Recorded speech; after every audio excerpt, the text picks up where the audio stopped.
और युद्ध से कायर भयभीत होते हैं, युद्ध नहीं। मुझे ये युद्ध स्वीकार है।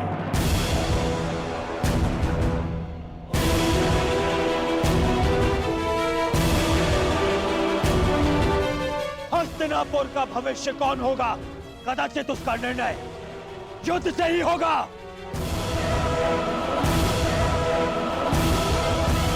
मैं दुर्योधन तुम पांडवों को युद्ध के लिए चुनौती देता।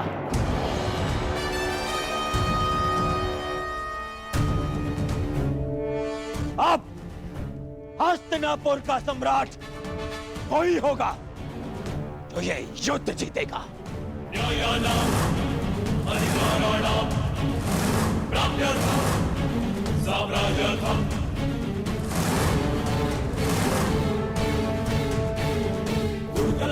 चुनौती किसे दे रहे हो दुर्योधन? क्या रंगभूमि भूल गए? या आचार्य द्रोण की गुरु दक्षिणा का प्रकरण स्मरण नहीं? पांचाल से लौटे हुए अभी तो कुछ ही दिवस हुए। पराजय भूल गए हो तो स्मरण दिलाने के लिए मैं भी तत्पर हूं।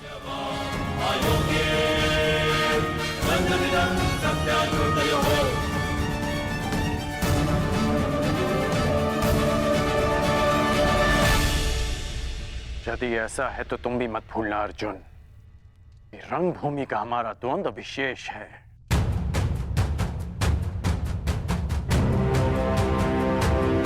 स्मरण रखो कि आचार्य द्रोण की गुरु दक्षिणा चुकाते समय मुझे तुम्हारा स्मृति होने से रोक दिया गया था। अवसर तो पांचाली के स्वयंवर के पश्चात भी था अंगराज। पांचाली के स्वयंवर में मैंने अपने बाणों को रोका ताकि कोई ये ना कह सके कि किसी के स्वयंवर को मैंने अपनी विजय का बहाना बनाया। मैं चुप रहा क्योंकि वर्ण पांचाली का अधिकार था, परंतु यदि तुम मेरे मित्र का अधिकार छीनने आए हो तो मैं तुम्हें युद्ध के लिए ललकारता हूं।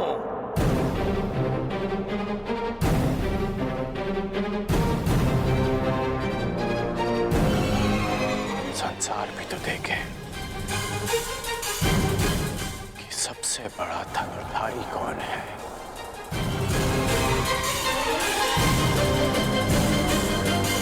यदि विजय तुम्हारी हुई तो हस्तिनापुर का सिंहासन कुमार युधिष्ठिर का,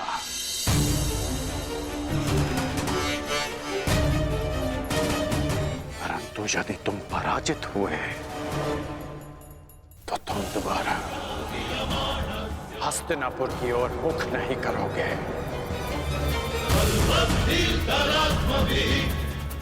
मुझे ये चुनौती स्वीकार है।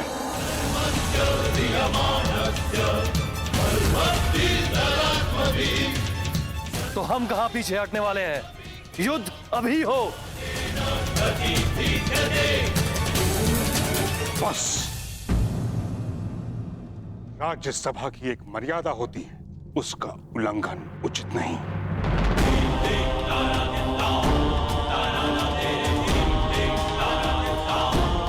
राज सिंहासन के साथ साथ मैंने राज्यसभा की मर्यादा की रक्षा करने का भी प्रण लिया है। कहीं ऐसा न हो कि विवश होकर भीष्म को शस्त्र उठाने की आवश्यकता पड़ जाए। और कर्ण, तुमने इस पराकरण के मध्य बोलने का साहस भी कैसे किया?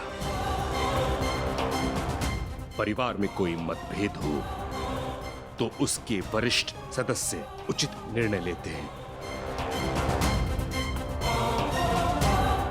तुम केवल हस्तिनापुर की राज्यसभा के सदस्य हो, कुरुवंश के नहीं। तुम्हें केवल अवसर चाहिए, तुरंत युद्ध को ललकार देते हो। तुम्हारा इस पराकरण के मध्य बोलना अनुचित है। गंगा पुत्र,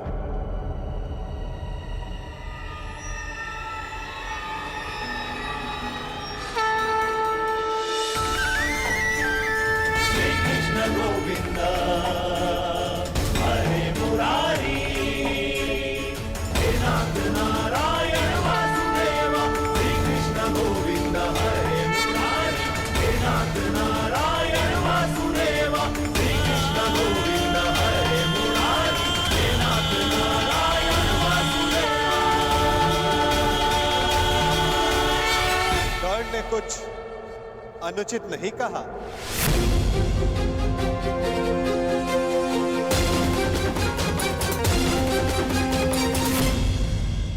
कर्ण ने कुछ अनुचित नहीं कहा।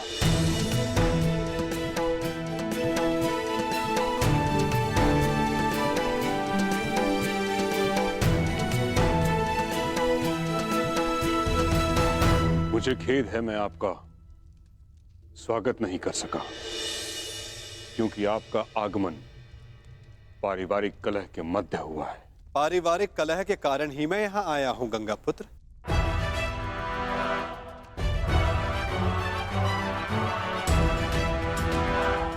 क्या मैं इसी परिवार का भाग नहीं? परंतु जो आपने कहा वह इस परिवार के हित में नहीं है। किसमें किसका हित है, किसका अहित, ये तो व्यक्तिगत चयन पर निर्भर करता है ना गंगा पुत्र।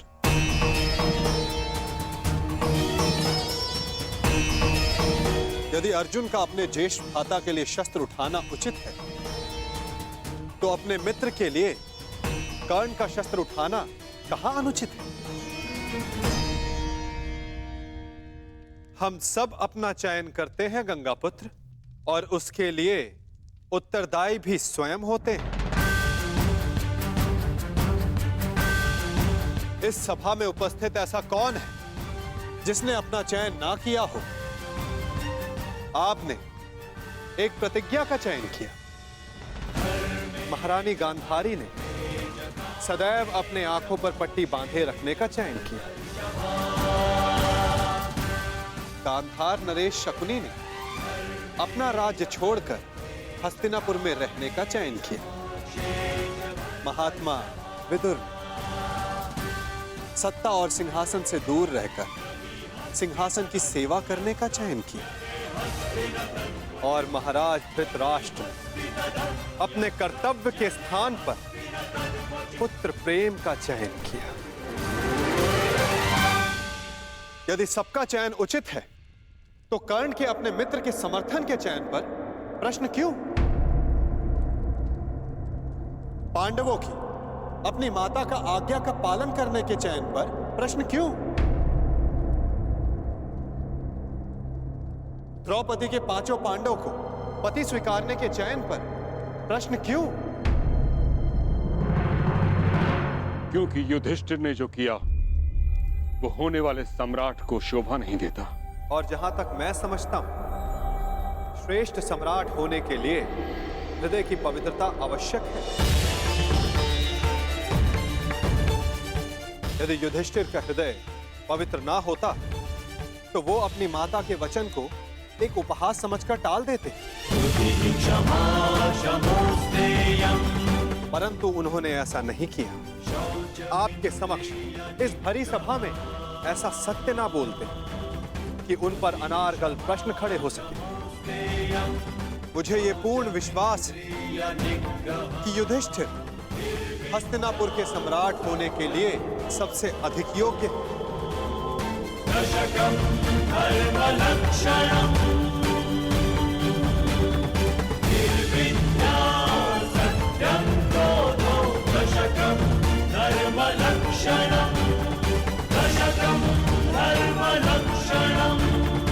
विश्वास है कि युधिष्ठिर हस्तिनापुर के सम्राट होने के लिए सबसे अधिक योग्य है।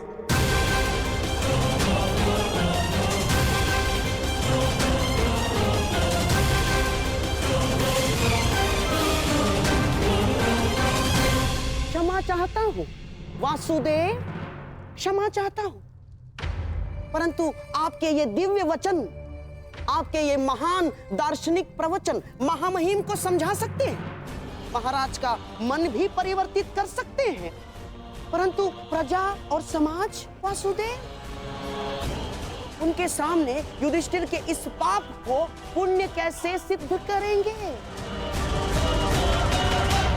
यदि युधिष्ठिर को सम्राट बना दिया गया तो कल को यही उदाहरण देगा, एक ही स्त्री के साथ कई पुरुष विवाह करेंगे वासुदेव। अनाचार, घोर घोर अत्याचार नहीं होगा वासुदेव। हाँ मामा श्री, आपने उचित कहा है। हम ऐसे व्यक्ति को ना युवराज स्वीकार कर सकते हैं और ना ही सम्राट। युवराज पद चाहिए तो युद्ध करके ही लेना होगा, अन्यथा नहीं। अद्भुत, आप तो शीघ्र ही अंतिम निर्णय पर पहुंच गए युवराज दुर्योधन।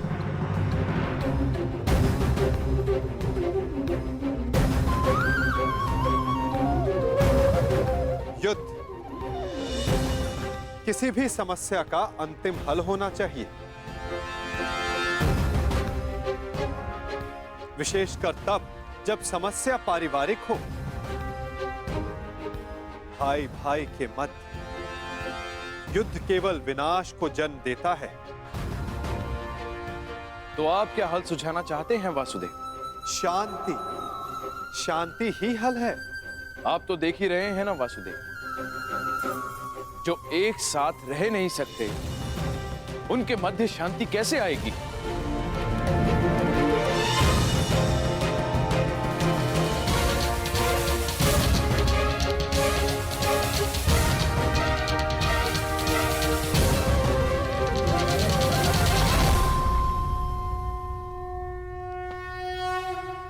विभाजन से, विभाजन से, विभाजन से, विभाजन।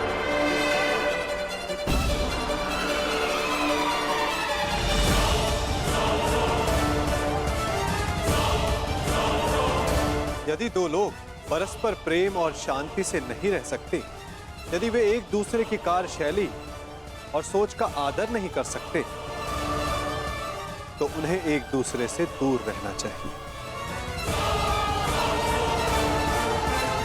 इसीलिए मेरा सुझाव है कि हस्तिनापुर का विभाजन कर दिया जाए। असंभव!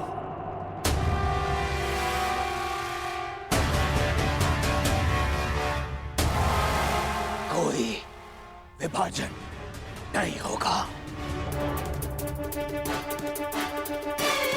हस्तिनापुर के सम्राट मेरे पिता हैं, उनके पश्चात सब कुछ मेरा है, और जो मेरा है वो मैं कदापि पटने नहीं दूंगा।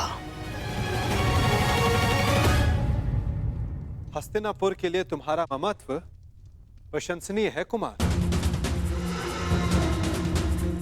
परंतु सारे निर्णय ममत्व और क्रोध जैसी भावनाओं पर नहीं लिए जा सकते।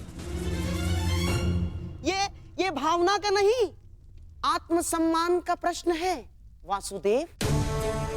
और माना कि आप हस्तिनापुर के निकट संबंधी हैं, परंतु इतने निकट संबंधी भी नहीं कि हस्तिनापुर को बांटने का निर्णय ले सके ना।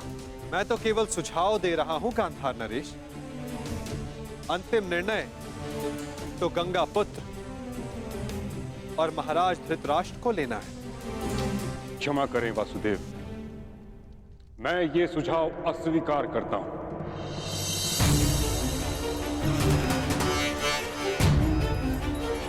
मैंने इच्छा मृत्यु का संकल्प इसलिए नहीं लिया था कि हस्तिनापुर को बढ़ते देखूं।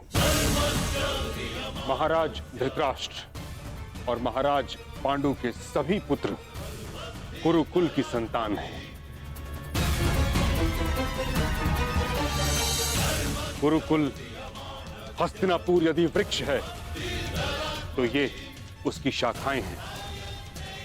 हस्तिनापुर का अंग भंग होते हुए मैं नहीं देख सकता।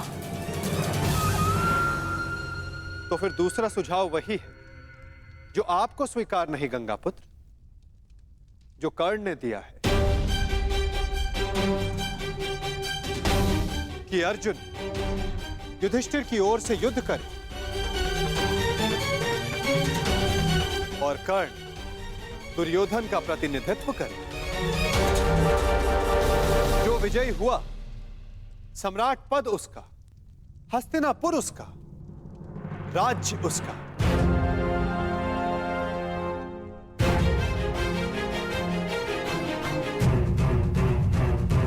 परंतु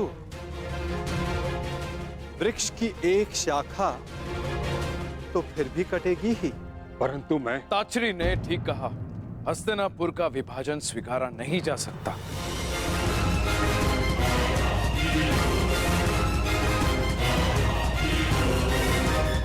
यदि दो योद्धाओं का द्वंद्व सम्राट के चयन का निर्णय कर सकता है, तो हस्तिनापुर को विभाजन की आवश्यकता नहीं। तो कल प्रातः अर्जुन युधिष्ठिर की ओर से और कर्ण दुर्योधन की ओर से युद्ध करेगा।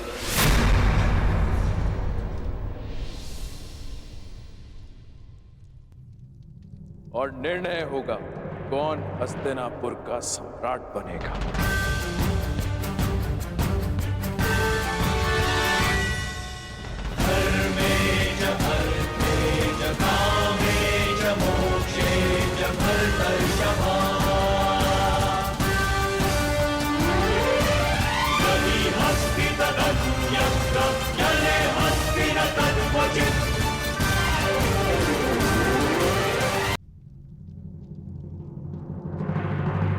आपने अच्छा किया पिताश्री, जो उस वासुदेव के बिछाए जाल में नहीं फंसे और विभाजन के सुझाव को स्वीकार नहीं किया।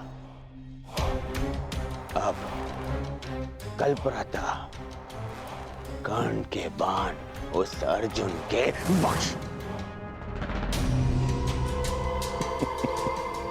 बख्श को ही नहीं, उन पांडवों के स्वप्न को भी छन्नी छन्नी कर देंगे।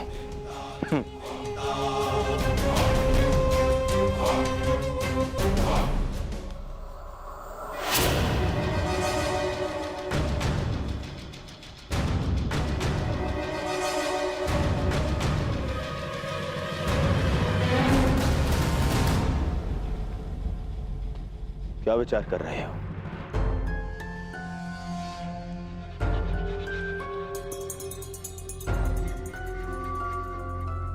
मित्र, मैं विचार कर रहा हूं कि वासुदेव का सुझाव उचित है। देखो मित्र, यदि विभाजन होने के पश्चात सदा के लिए पांडवों से मुक्ति मिलती है, तो विभाजन में कोई बुराई नहीं। बस कर्ण, बस, अब और नहीं। आज जिस प्रकार तुमने मेरे राज्याभिषेक का विरोध किया, उसे भूला नहीं हूं मैं।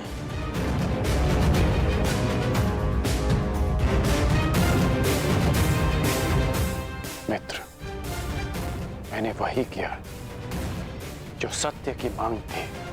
सत्य?